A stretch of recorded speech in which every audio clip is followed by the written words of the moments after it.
नासी क़ौमी असेंबली मुद्दो पूरो थियण खां अॻु टोड़ी वई आहे। असेंबली टुटण खां पोइ इत्तेहादी हुकूमत वफ़ाक़ी काबीना बि ख़त्म थी वई आहे। मुद्दो पूरो थियण खां अॻु असेंबली टुटण बाबति आईन मौसूफ़ इलेक्शन कमीशन खे आम चूंडूं 3 महीननि अंदरि कराइणियूं आहिनि, जॾहिं त निगरां वज़ीर आज़म जो अञा ताईं फ़ैसिलो न थी सघियो आहे। वधीक तफ़सील हिन रिपोर्ट में।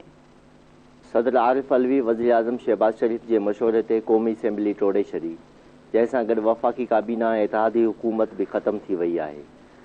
वज़ीर आज़म 12 अगस्त ते मुद्दो पूरो थियण खां अॻु क़ौमी असेंबली टोड़ण जी समरी ते सही करे मंज़ूरीअ लाइ सदर ॾांहुं मोकिले छॾी हुई। ऐवान सदर मूजिबि सदर वज़ीर आज़म जे मशवरे ते क़ौमी असेंबली टोड़े छॾी। हिन आइन जे आर्टिकल 58A तहत असेंबली टोड़ी।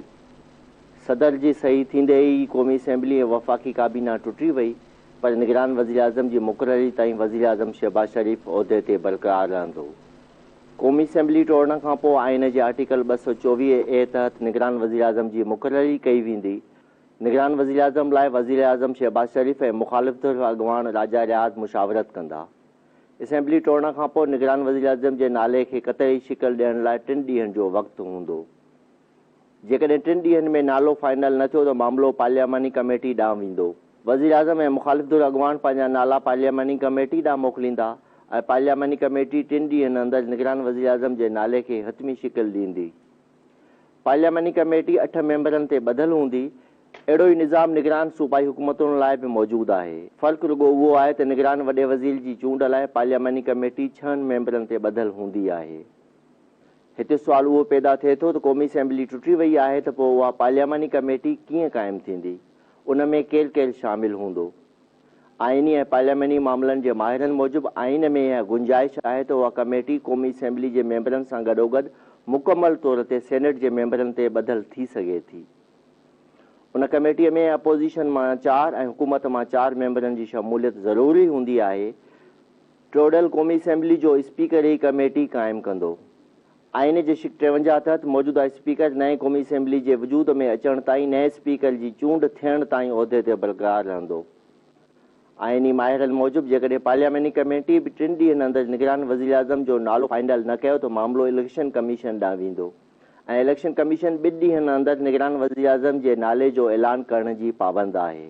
वाज़ह रहे त जनवरीअ में जॾहिं पंजाब असेंबली टोड़ी वई हुई त पंजाब जे निगरान वॾे वज़ीर जे नाले ते ऐवान ऐं मुख़ालिफ़ धुर जे अॻवान में इतफ़ाक़ न थी सघियो हो ऐं मामिलो पार्लियामानी कमेटी हवाले कयो वियो हो।